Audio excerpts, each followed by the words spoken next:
He spent his entire life giving everything to his son, only to stand frozen as his daughter-in-law laughed and called him the Maid, while his own flesh and blood joined in.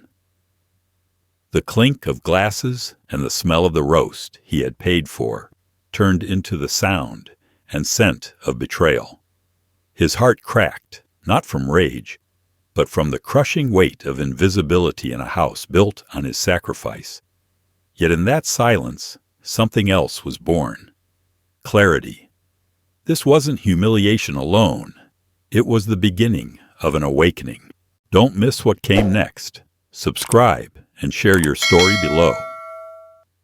He had spent the day preparing that house, the one his own name was carved into by years of mortgage payments and sweat, the one he had kept standing through storms, broken pipes, and long nights when every cent mattered.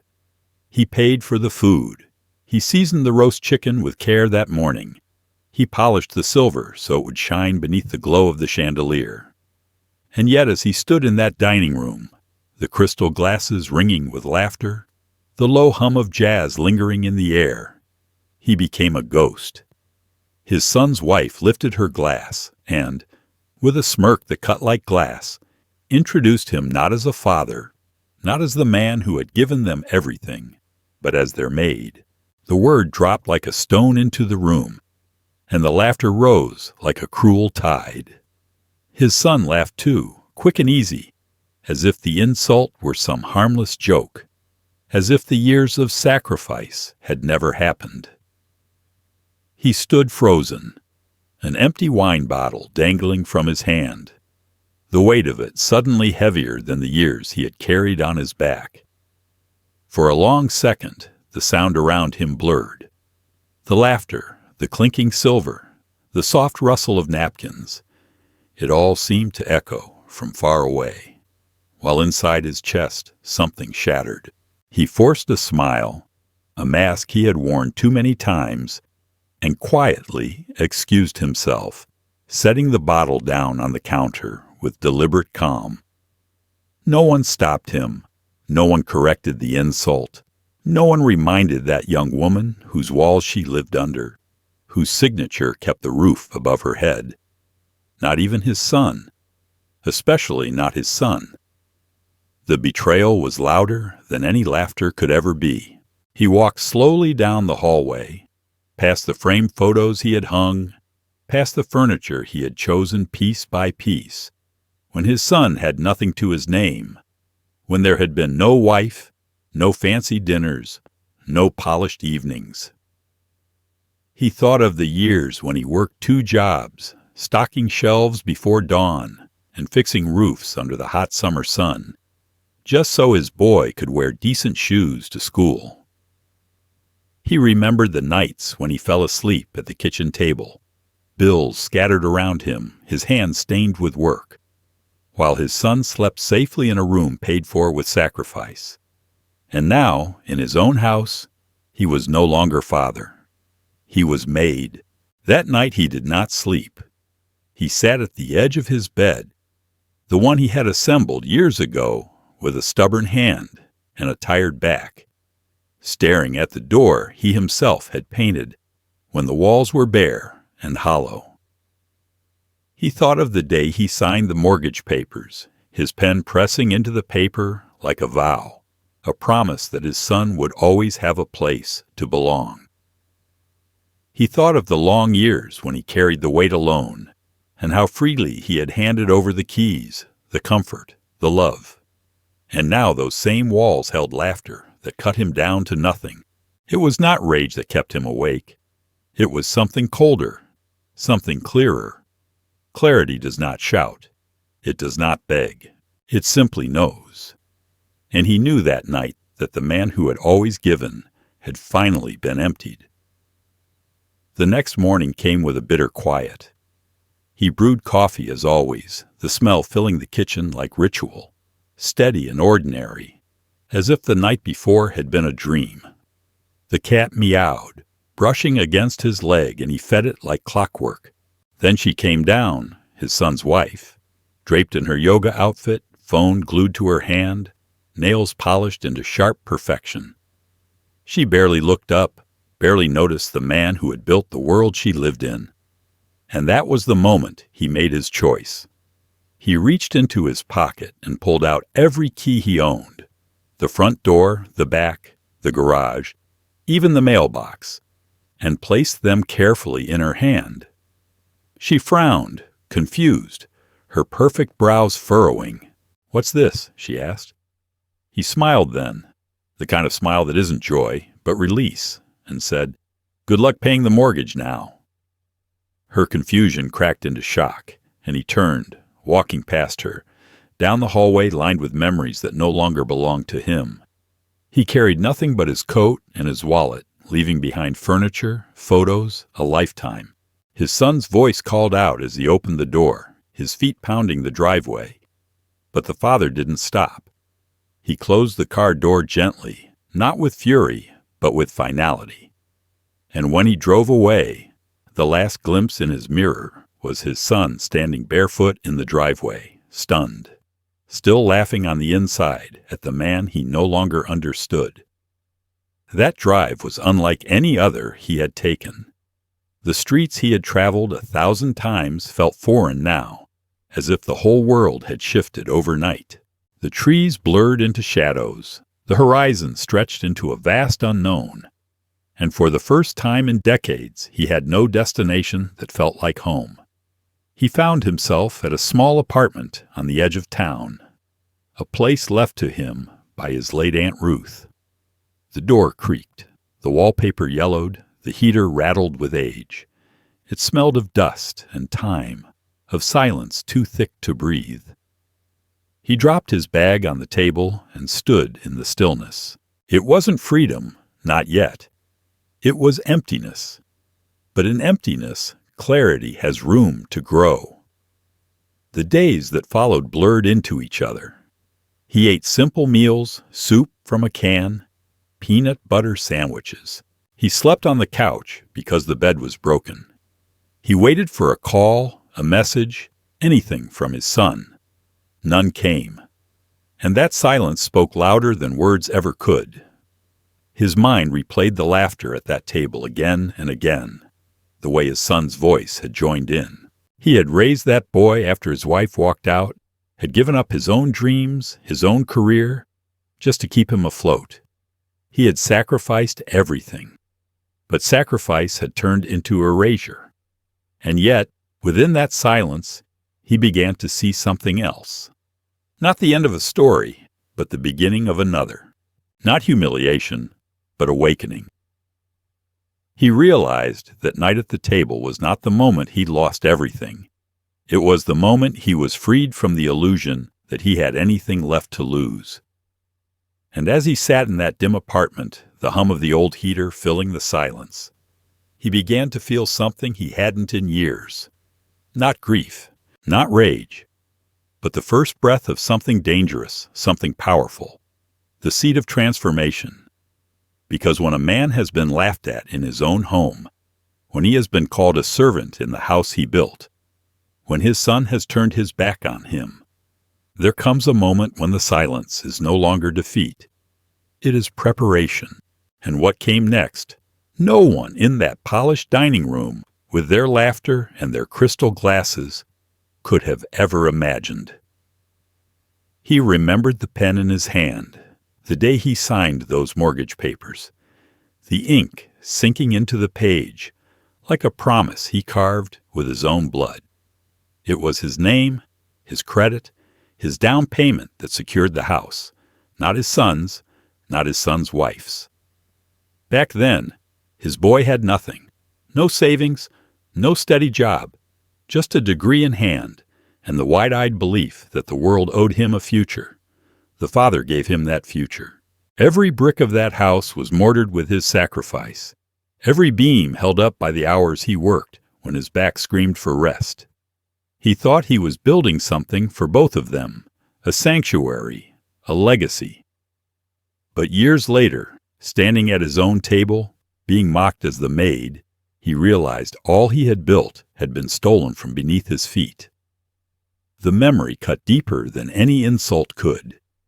He remembered how he worked nights cleaning motels and mornings hauling shingles in the brutal sun just to scrape enough together for the first down payment.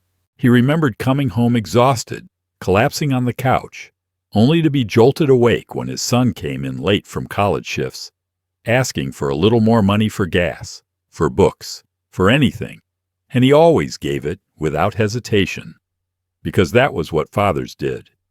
He kept telling himself it would all come back around someday, that the boy he raised would one day look at him with gratitude and say, "You built this life for me." But that day never came. Instead came the slow erosion. It started with the way his son stopped asking for advice, brushing off his words like they were irrelevant. Then it was the silence at holidays, phone calls that grew shorter, less frequent, replaced by the voice of his new wife, polished and sharp, who always seemed to find a way to remind him how outdated he was, how unnecessary. He told himself it was the natural course of things, that children grow distant, that spouses influence.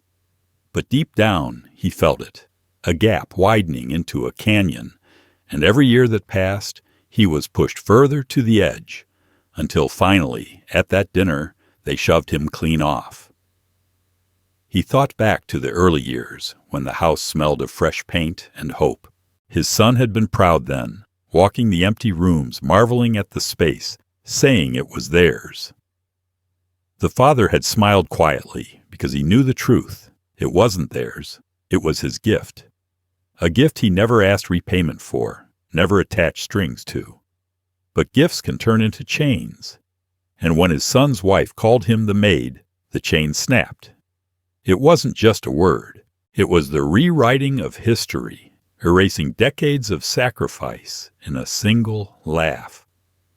That night, staring at the ceiling of his small apartment, he felt the weight of all those years pressed down on him.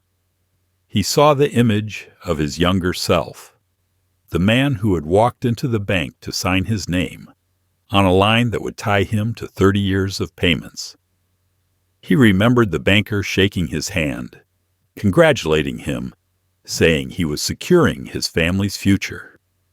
He remembered how proud he had felt, thinking of the stability he was creating, thinking his son would always have a place to come home to. Now that same house had turned into a prison where he was cast as servant, an intruder in his own sacrifice.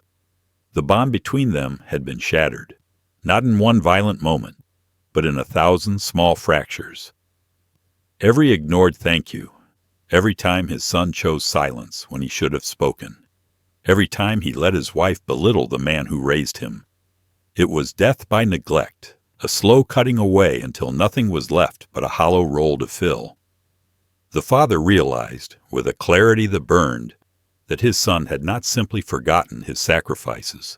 He had dismissed them, rewritten them, recast his father not as a builder of futures, but as background, the man in the shadows keeping the lights on, the meals cooked, the house clean, a servant. And in that realization came something sharper than grief. Grief meant loss of something you once had. But what he saw now was that perhaps he never had it at all. Perhaps all those years of giving had been one-sided, a transaction he mistook for love. He thought of the laughter at that dinner table, the way his son's head tilted back so easily, so naturally, as if mocking his father was just another way to bond with his wife's family. That laugh was the confirmation of what the father had feared for years. He was not a pillar in his son's life. He was an accessory, disposable. He sat in the silence of that apartment, staring at the stack of unpaid bills on the counter that weren't his, but still tied to his name, and he understood something he had never allowed himself to admit. Bonds that are real cannot be broken by distance or by spouses or by pride, but bonds that are only illusions shatter the moment they are tested. His bond with his son was not blood and love alone. It was expectation, obligation, and obligation without gratitude is just a leash around the neck of the giver. The father let out a breath he didn't know he was holding, the sound of it loud in the still air. He had carried this bond like armor, convincing himself it would protect him. But armor can turn into a coffin if you never take it off. That night, he decided to strip it away. He was no one's servant, no one's shadow, no one's maid. He was the man who had built, who had given, who had endured. And if his son could not see that, then perhaps the bond was not worth saving at all. Yet in the clarity, there was also a spark of something else, something restless. Because broken bonds do not simply lie dead. They leave sharp edges, dangerous pieces that cut deeper the longer they are ignored. And as he sat there, staring at the chipped paint of the apartment wall, he felt those edges pressing against him. He knew this wasn't the end. This wasn't just the story of a shattered bond. It was the beginning of something else entirely. Something his son and his son's wife could never anticipate. Something that would turn silence into power. He lay awake in the dim light of his small apartment, the ceiling above him stained with watermarks that looked like maps to nowhere. The heater clanged occasionally, filling the silence with its weary protest. But it wasn't enough to drown out the echo of laughter that still rang in his ears. That sound, the sound of his son joining in when his wife called him the maid, replayed again and again until it hollowed him out. For years he had convinced himself that love was stronger than distance, that sacrifice would eventually be recognized, that blood could not betray blood. But in the quiet hours of that night, stripped of illusion, he understood the truth.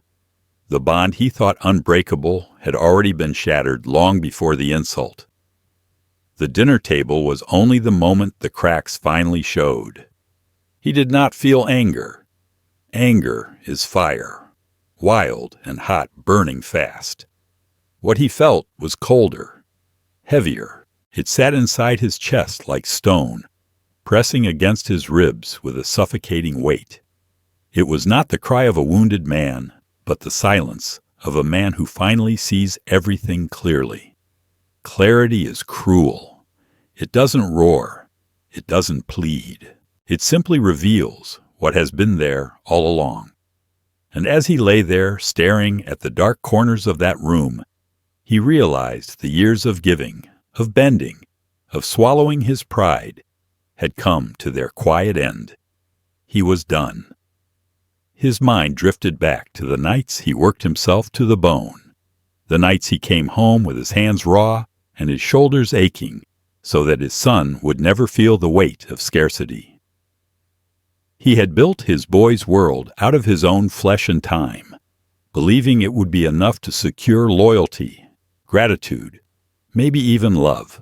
But gratitude never came. Instead came entitlement, silence, dismissal. He remembered how his son once asked for money to fix his car, and how he gave it without hesitation, even though it meant delaying the payment on the electricity bill. He remembered how he co-signed student loans, how he paid rent long after his son had promised to take responsibility, how every sacrifice was taken as if it were owed. He had mistaken necessity for affection, obedience for respect. But now, at 60, lying on a second-hand couch in an apartment that smelled of dust and old wallpaper, he understood the brutal truth. He had been pouring into a vessel that was never meant to hold him. The hours dragged. He did not cry.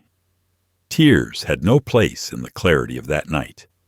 Instead, he cataloged the betrayals one by one, not with bitterness, but with precision. The missed phone calls, the ignored birthdays, the way his son's wife had rolled her eyes when he spoke at the dinner table, the way his son had smiled at her, silently agreeing. It was all there, a ledger of humiliation, balanced against a lifetime of sacrifice. And the numbers didn't lie. He had given everything. They had given nothing. When dawn bled through the blinds, pale and unforgiving, he sat up slowly. His back ached from the hard couch, his neck stiff, but there was a new steadiness in him. He walked to the kitchen, boiled water for coffee, and watched the steam curl upward like a spirit leaving a body. That cup of coffee tasted different. It wasn't a comfort. It was a confirmation. Each sip was a reminder that he was still here, still standing, still capable of choice. And he had made his choice.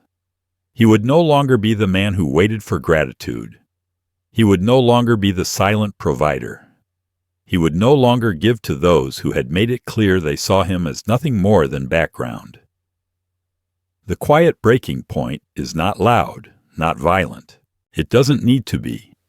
It is the moment when a man recognizes that his silence is not patience, but surrender, that his sacrifices are not noble, but wasted. That realization changes everything. As he rinsed the cup and set it on the counter, he looked around the shabby apartment and for the first time felt a strange sense of ownership. This was not the home he had dreamed of, not the house with the photographs and the polished furniture, but it was his, and unlike the house he had built for his son, no one could strip him of this small space. No one could laugh him out of it. The day stretched on with a strange calm. He walked the streets, watching the world move around him, cars rushing, people talking into phones, lives unfolding with their own weight of secrets and betrayals. He felt invisible, but not in the way he had at his son's table. This invisibility was freedom. No one demanded from him. No one judged him. No one reduced him to a servant. For the first time in years, he belonged to no one but himself. That night, when the silence returned, it didn't suffocate. It steadied him. He wrote in an old notebook, page after page, not for anyone else to see, but to carve into the record that he had been here, that he had given, and that now he was choosing to stop. His handwriting shook at first, but then grew sharper, more deliberate. He wrote down every insult, every sacrifice, every night of work, every forgotten thank you. By the time he closed the notebook, his hand cramped, but his heart lighter. It wasn't rage. It wasn't grief. It was release. And with that release came a question, one that settled deep inside him and refused to leave. If giving had led him here, what would happen if he finally stopped? If silence had been his prison, what would happen if he used it as his weapon? He didn't know the answer yet, but he knew the path was changing. The man who had always carried others was no longer carrying anyone. The man who had been invisible in his own home was no longer waiting to be seen. The man who had been mocked as the maid was now something else entirely. He went to bed again, the heater groaning, the city quiet outside, and though sleep didn't come easily, he did not mind. Because beneath the restless thoughts and the long shadows, there was a steadiness he had never felt before, the kind of steadiness that comes when a man finally draws a line and knows he will not cross it again, the kind of clarity that whispers not of endings, but of beginnings. And somewhere deep inside, he felt it stirring, a sense that the people who laughed at him would soon learn the weight of silence, the power of a man who had nothing left to give and nothing left to lose. The morning light spilled into the kitchen, cutting sharp lines across the counters he had scrubbed for years, the cabinets he had repaired, the floor he had polished until his knees ached. The smell of coffee filled the air, familiar, steady, like every other morning before. But something inside him was different. The night had carved him open, hollowed him out, and left behind only the quiet weight of decision. He had reached the breaking point and crossed it. Now there was no turning back. He stood there waiting, a set of keys heavy in his hand, not with the burden of ownership, but with the power of release. She came down the stairs, her phone in one hand, leggings stretched tight, her hair pulled back with perfect indifference. She barely looked at him. For years, she had moved through the house like it was her kingdom, treating him as if he were furniture, something that existed only to hold the place together without ever demanding acknowledgement. But this morning, he did not look away, did not shrink into the shadows of his own home. He extended his hand, the keys glinting in the pale light. She frowned, finally glancing up, her manicured brow creasing in confusion. "What's this?" she asked. Her voice was sharp, casual arrogance wrapped in honey. He gave a faint smile, one that didn't reach his eyes but carried the weight of finality, and said evenly, "Good luck paying the mortgage now." The words landed between them like a stone dropped in still water.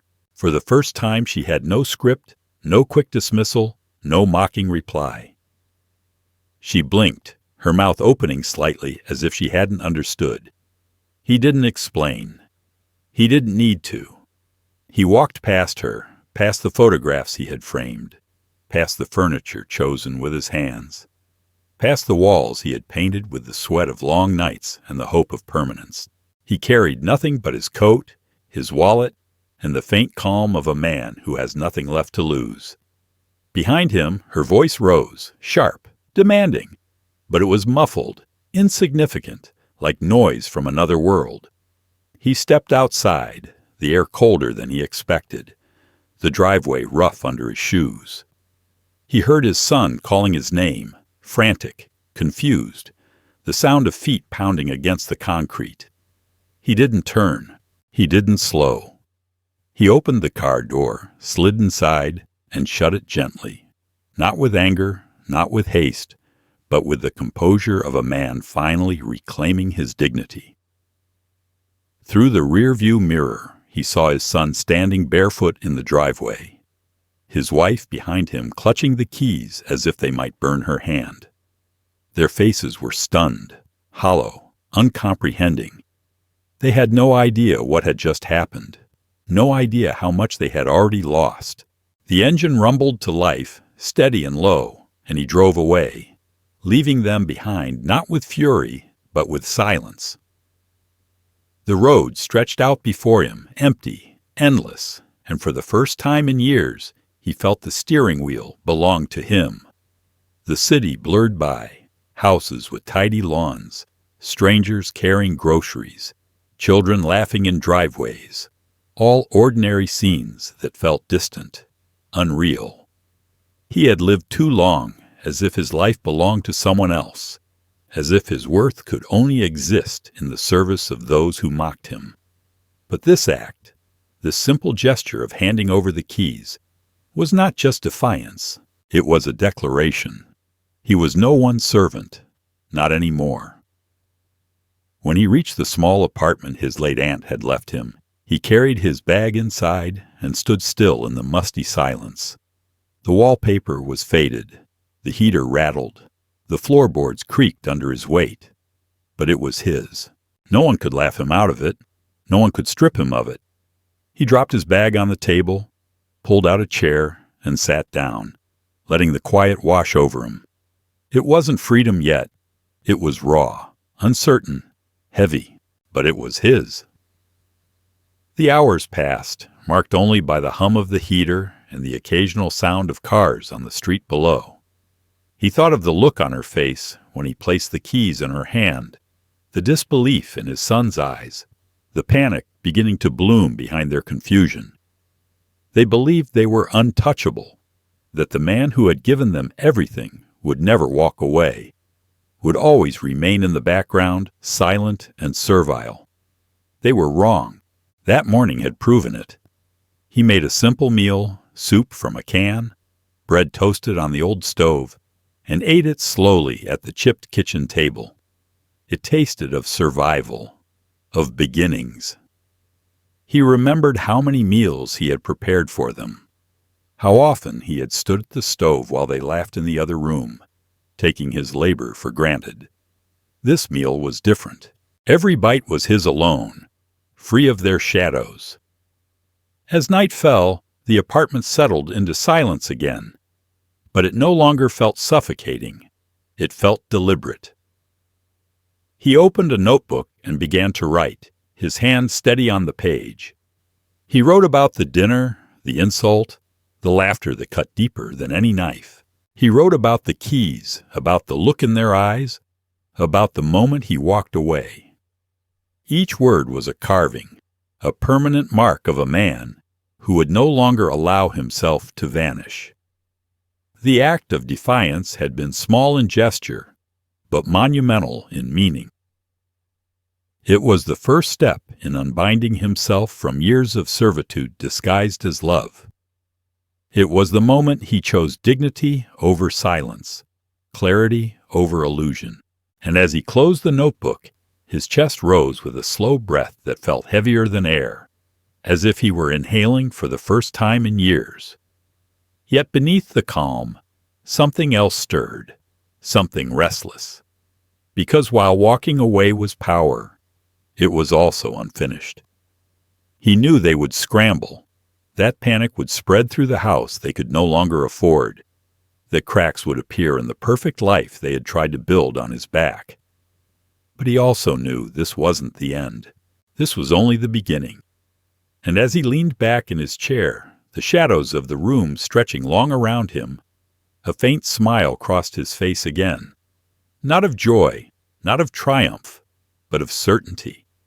They thought he had disappeared. They thought they had won. But they had no idea the storm that silence could bring.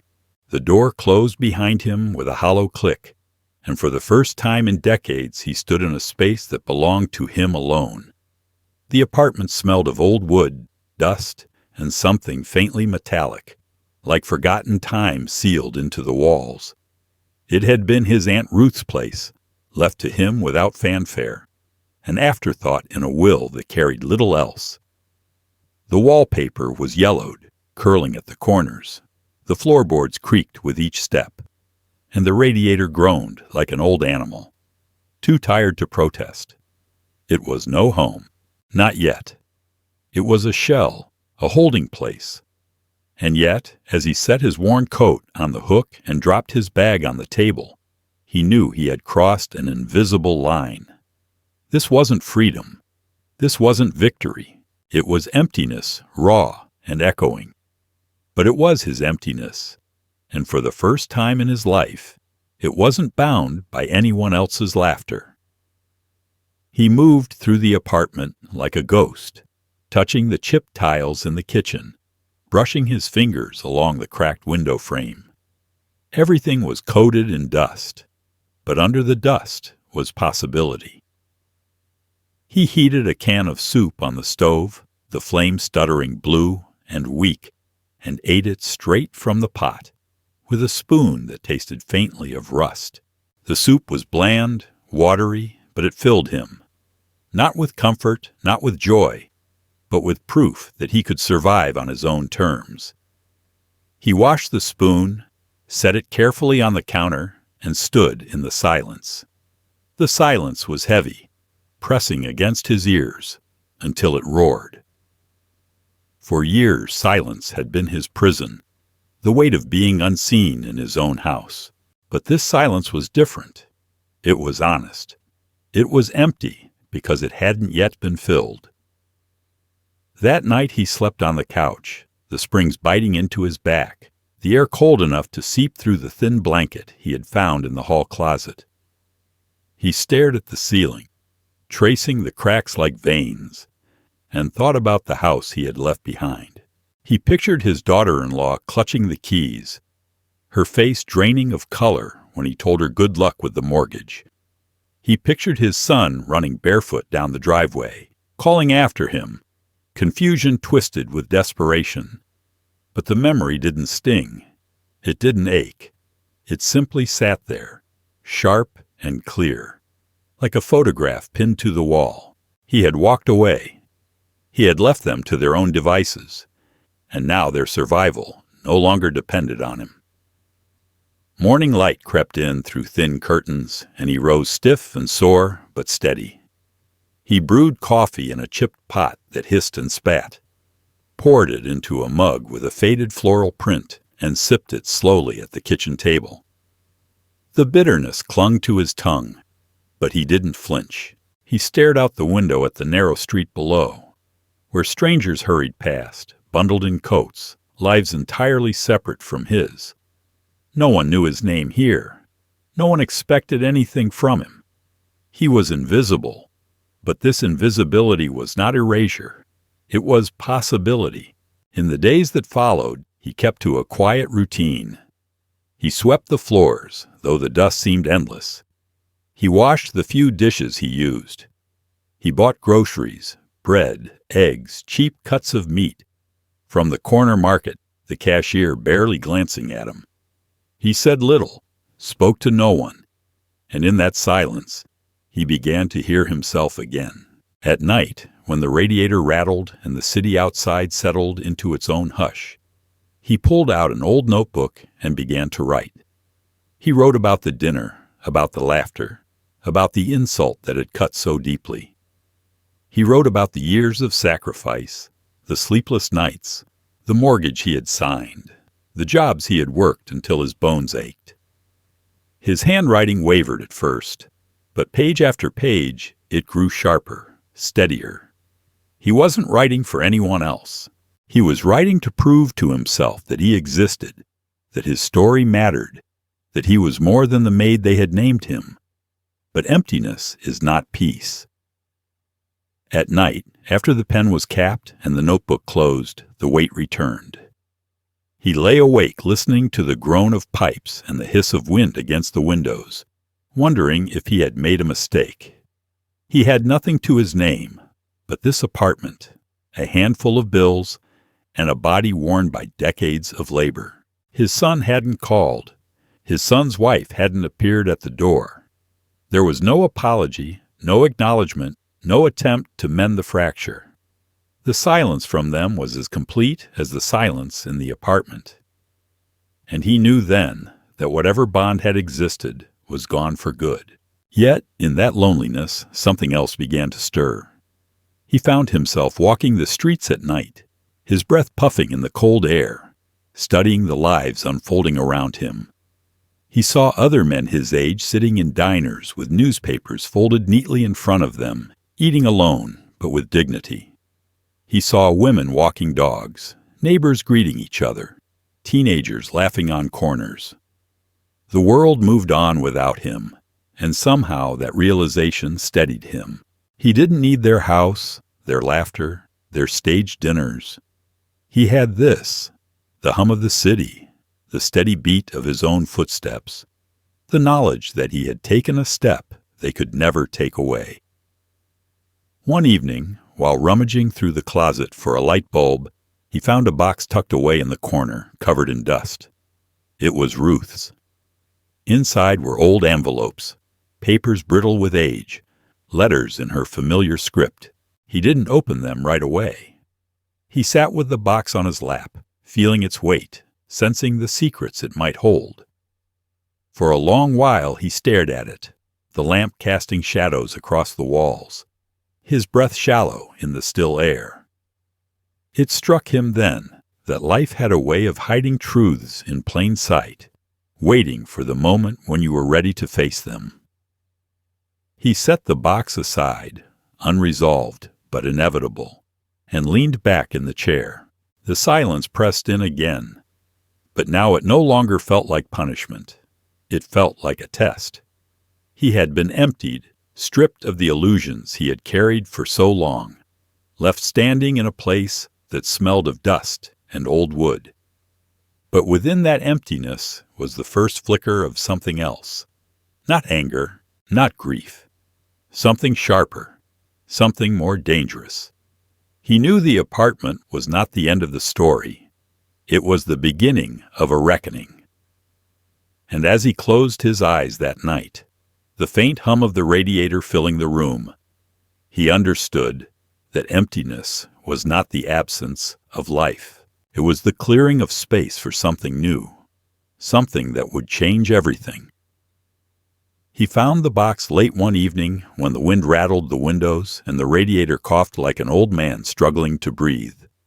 He had been searching for a spare light bulb in the closet, moving aside piles of linens that smelled faintly of mothballs when his hand touched something hard beneath a blanket. He pulled it out, a metal trunk scarred with rust, the hinges groaning in protest as he set it on the floor. For a long moment, he just stared at it, the weight of it pressing against the silence.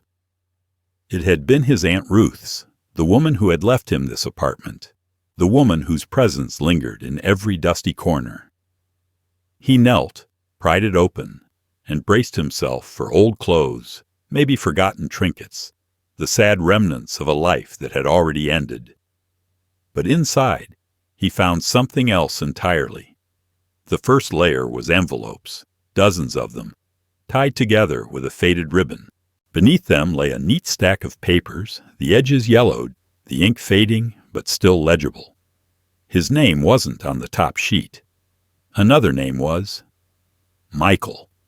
He frowned, confused, as he unfolded the pages. His eyes scanned hospital records, notes scribbled in Ruth's careful handwriting, dates circled in red. And then he found it, the letter. The paper trembled in his hands as he read, Ruth's voice echoing across the years. She wrote about a night long ago, the night his son was born. A mix-up in the nursery, a confusion with the tags, a switch that had gone unnoticed, unchallenged, unresolved. She had suspected something even then, but hadn't spoken, afraid, uncertain, silenced by the hospital's quiet assurance. Years later, she had stumbled across the truth buried in paperwork, a settlement with another family, proof that the child he had raised was not biologically his. The boy he had poured his life into, the boy he had sacrificed everything for, had not been his son at all. He sat back hard, the letter trembling in his grip, the air in the apartment suddenly too thin to breathe. His heart pounded against his ribs, each beat louder than the last, his mind spinning in a chaos of disbelief. He looked again at the photo tucked inside, a newborn swaddled in a hospital blanket, a name written beneath it in Ruth's careful script. Michael. His real son. Not Ethan.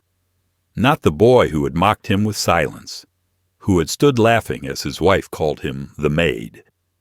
Michael, a stranger living another life, carrying another family's name, just miles away while he had spent decades raising someone else's child. For a moment, he thought he might collapse. The floor seemed to tilt beneath him, the walls pressing inward, the silence deafening.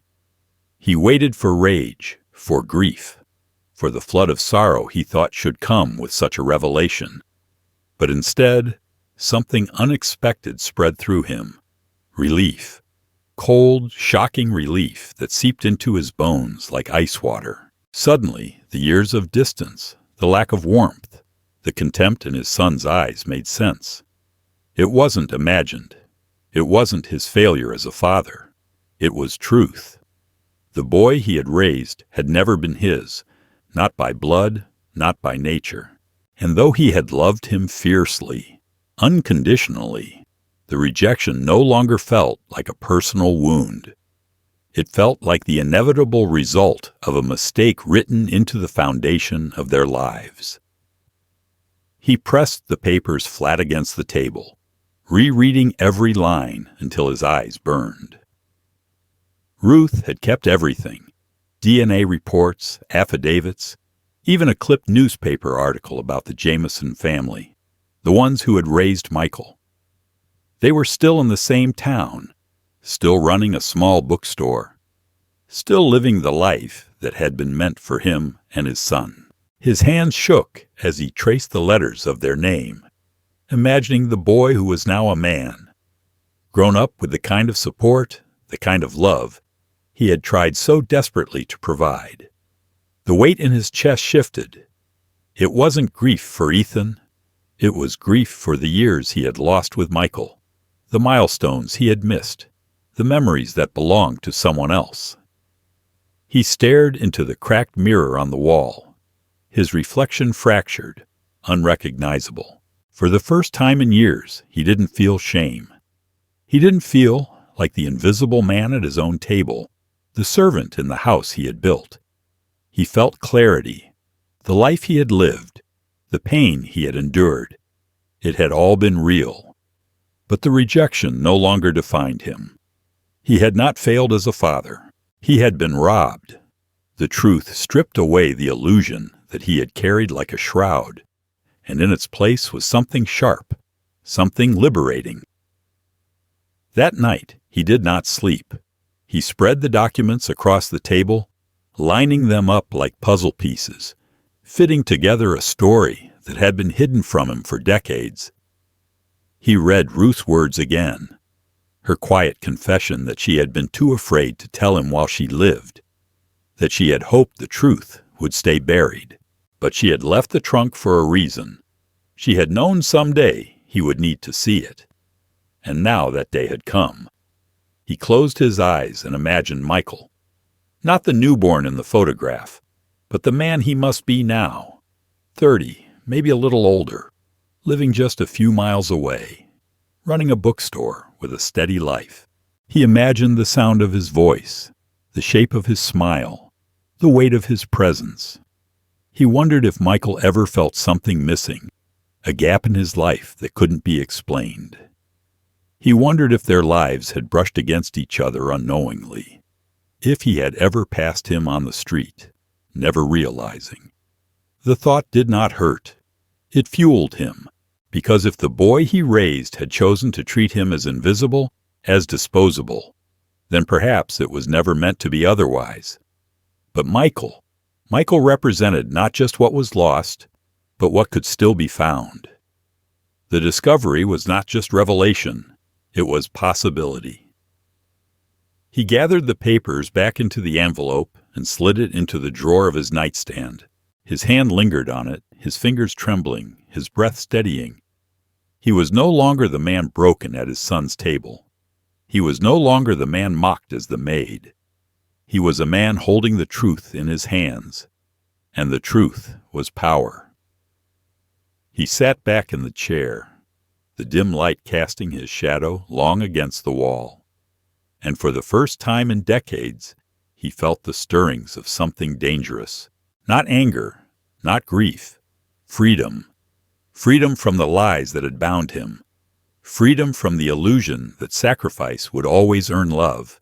Freedom from the chains of a bond that had never been real. And as the silence stretched through the apartment, sharp and endless, he understood that this discovery was not the end of his story. It was the spark, the beginning of a reckoning. And the family who had laughed at him would never see it coming. The papers lay scattered across the table, brittle with age, their edges curling as if they too had grown tired of holding secrets. He stared at them until the ink blurred, until the names and dates twisted into one unrelenting truth. It wasn't his imagination. The distance, the contempt, the way his son had treated him with such casual disregard. It hadn't been some flaw in himself as a father, nor the inevitable erosion of time. It was a choice. His son had chosen distance. His son had chosen to laugh when his wife mocked the man who had built his world. His son had chosen silence, where a single word of defense would have healed a wound. That coldness he had carried like a stone in his chest for years wasn't a phantom. It was real, deliberate, unforgivable. The realization cut deeper than any insult. For so long he had told himself stories, excuses to soften the blows. He told himself his son was busy, that marriage changed priorities, that respect would come later when the years mellowed pride. He convinced himself that the absence of kindness was not cruelty, but distraction. But the truth stripped those illusions bare. The truth showed him the ledger in black and white. He had given everything, and his son had chosen to return nothing. The boy he raised had not drifted away by accident. He had turned away by design. The weight of that betrayal pressed down on him until he felt hollowed out. It wasn't just the lost years with Ethan he grieved. It was the life that had been stolen from him, the love he was meant to know but never did. Somewhere across town, his real son had grown up in another home, calling another man father, celebrating birthdays he should have celebrated, speaking words of gratitude that were never meant for someone else. He thought of scraped knees, school projects, graduations, quiet talks at kitchen tables. All the moments he had fought so hard to give, moments that should have belonged to him and Michael, but were lost to someone else's history. He mourned not only what he had endured, but what he had been denied. The betrayal came from both sides. From the son he raised, who dismissed him, and from fate itself, which had placed the wrong child in his arms and watched as he spent his life breaking his back for love that would never be returned. The grief of it was sharp, but beneath the grief was something else. Clarity. Because now he knew it wasn't him who had failed. He had given more than any man could give. It was his son who had failed him. And the truth gave him permission to stop apologizing for existing, to stop carrying blame that was never his to bear. That night he sat in the apartment with the envelope of documents on the table before him, the lamplight throwing long shadows across the walls. He poured himself a glass of water, the cheap tumbler sweating in his hand, and drank slowly, feeling the weight settle inside him like iron. He thought of Ethan's laugh, the sound of it echoing at that dinner, the moment it all came undone. He replayed it until he saw it clearly. Not just laughter, but betrayal. The son he had clothed, fed, sheltered, educated, had chosen to strip him of dignity in front of strangers, not because he had to, because he wanted to. The weight of that truth was suffocating, yet strangely steadying. It anchored him in a way grief never had. Grief pulled you under. Betrayal sharpened you. He felt himself hardening, not in cruelty, but in resolve. He could no longer afford the softness of denial. Those years were gone, those illusions shattered. What remained was raw, sharp, alive. He could not change the past, could not rewrite the years, could not go back and reclaim the child that had been taken from him. But he could face the truth without flinching. He rose and paced the small apartment, his footsteps heavy against the groaning floorboards. He stopped by the window, looking out at the street below, the world moving on without him. He wondered where Michael was at that moment. Was he walking home from the bookstore, locking the doors, counting the till, preparing to eat dinner with his family? Did he laugh easily, the way Ethan never did for him? Did he speak with kindness, carry himself with warmth? These questions carved deeper than knives, because they weren't just curiosities. They were glimpses of the life he should have had. The grief shifted again, transforming into something harder to name. He felt anger, yes, but not wild rage. It was quieter, more dangerous, like coals glowing beneath ash. He felt the sting of envy for the man who had raised Michael, for the life he had lived in his place. He felt the sorrow of knowing that no matter what, he could never reclaim those lost decades. But he also felt the smallest flicker of hope that the bond he had been denied might still be built, brick by brick, if he dared to reach for it. The weight of betrayal did not crush him. It carved him. It stripped away what was weak and left behind what was unyielding. He walked back to the table, sat down, and opened the notebook he had been filling with his thoughts. His pen scratched across the page, deliberate and sharp. He wrote about the lies he had told himself, the illusions he had clung to, the ways he had let himself be silenced. And then he wrote the truth. His son had chosen betrayal. His life had been stolen by mistake. But he was still here. He was still standing. When he closed the notebook, the room felt different. The silence was still there, but it no longer pressed against him like a punishment. It hummed with possibility, with the unspoken promise that betrayal was not the final word. He stared at the envelope again, the weight of it undeniable. It contained proof of everything he had lost, but also a map to what he might still find. And as the night deepened, he leaned back in his chair, eyes on the ceiling, heart heavy but steady, And he knew this was only the beginning, because betrayal may break bonds, but it also births resolve. And resolve, in the hands of a man who has nothing left to lose, is the most dangerous weapon of all. The revelation had hollowed him out, but in that emptiness something began to take shape, something sharper than grief, steadier than anger. He no longer saw himself as the discarded father, the servant in his own home. The weight of betrayal had burned away the illusions, leaving him stripped but unbroken. And in that stripped-down silence, a new version of himself began to rise. He looked at the envelope of documents Ruth had left behind, then at the notebook lying open on the table. The old pages were filled with aching confessions, the bleeding heart of a man who had been invisible. But the fresh blank ones called to him with a different purpose. They weren't for pain anymore. They were for strategy. He began simply. Dates, times, receipts. He logged every memory of how his son and his wife had treated him, every slight, every expense he had covered. Then he expanded. He knew his daughter-in-law lived her life online, always flashing photos of brunches, yoga classes, wine tastings, trips she could never afford on her own. He watched quietly as she posted with manicured confidence, and he began to trace the cracks beneath the glossy surface. A business name here, a rented studio there, tags that led him straight into her curated empire of filters and fraud. He looked up her LLC, dug through tax records, scrolled reviews that were suspiciously identical. What he found confirmed what he had already suspected.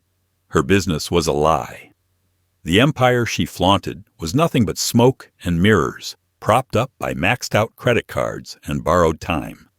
He wrote it all down, every inconsistency, every financial misstep, every sign of desperation hidden behind staged perfection. He collected the proof not with rage, but with precision. His pen scratched across the page like a blade, cutting through the fabric of the life they had built on his back. For the first time in years, he did not feel powerless. He felt dangerous. He had been the invisible giver, the silent mule carrying their weight. But now he was the one keeping the ledger. And the ledger was damning. He studied his son, too, tracking his patterns not out of obsession, but necessity. He knew when Ethan left the house, when he lingered too long at the bar on the corner, when he slipped into laziness, excuses replacing effort. The boy had quit his job months earlier, but his wife called it manifesting a new chapter. The father called it what it was, failure. He logged that too, the absence of work, the dependence on money that was no longer his to give. He pieced together the truth of their lives until it formed a picture as clear as glass. They were collapsing, slowly, inevitably. All they had built was fragile, and the ground beneath them did not belong to them at all. It belonged to him. The silence of the apartment became his ally. He spent nights at the table, the documents spread before him, the notebook filling with neat rows of evidence. It was no longer a diary. It was a weapon. His hand did not shake any more when he wrote. His eyes did not blur with tears.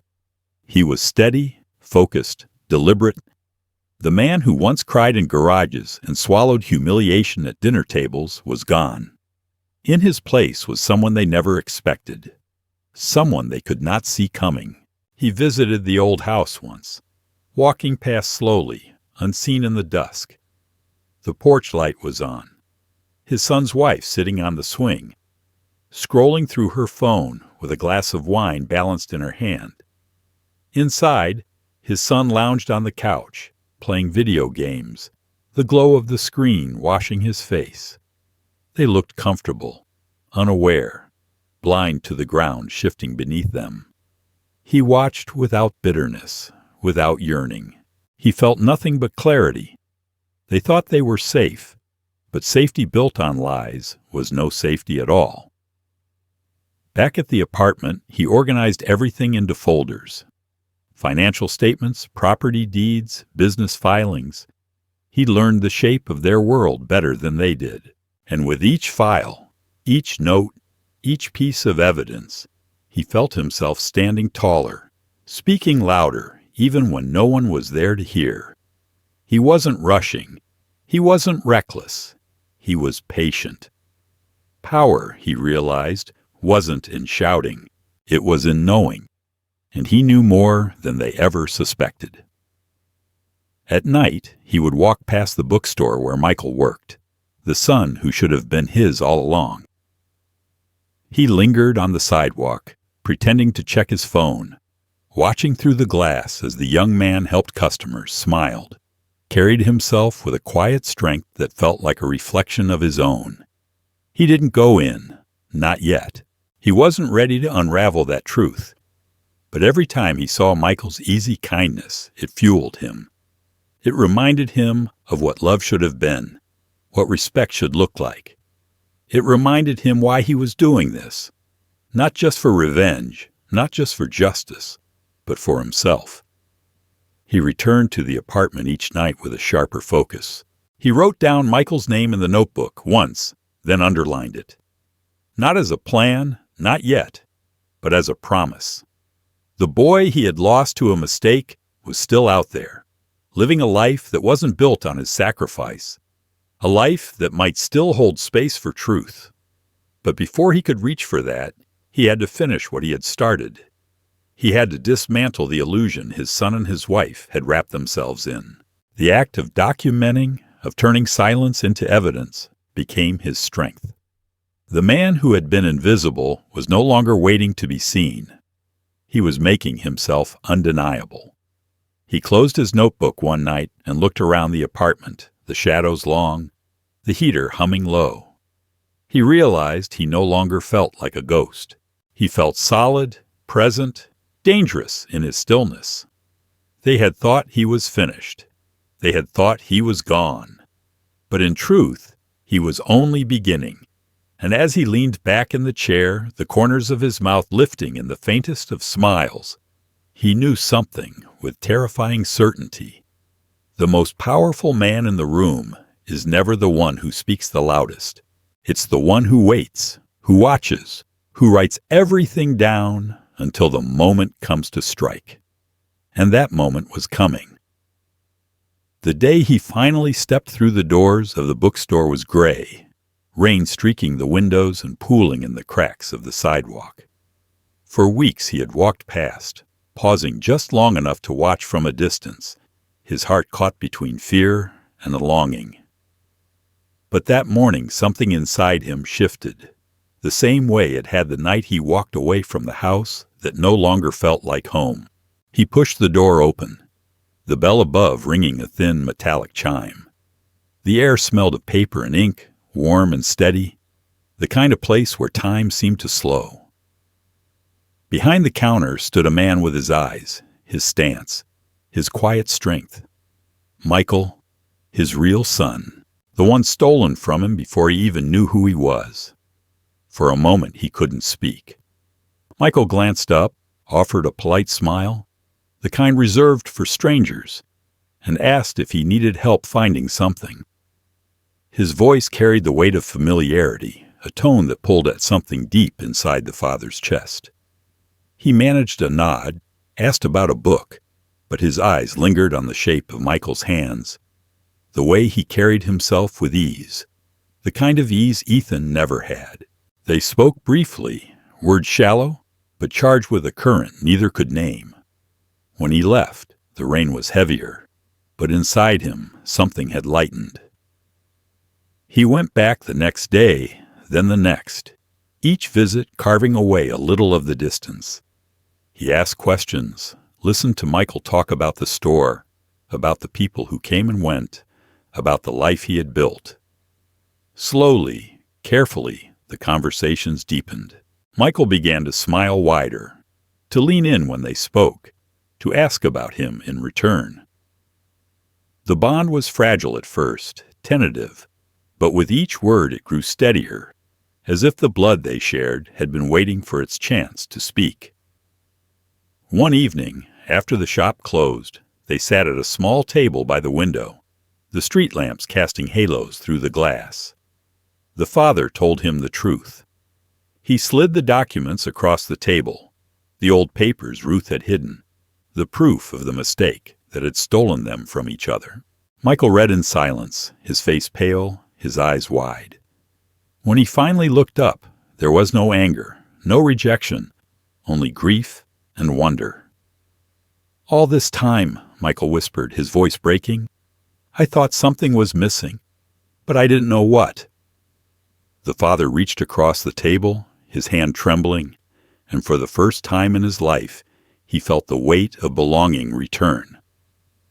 In the weeks that followed, the bond grew stronger.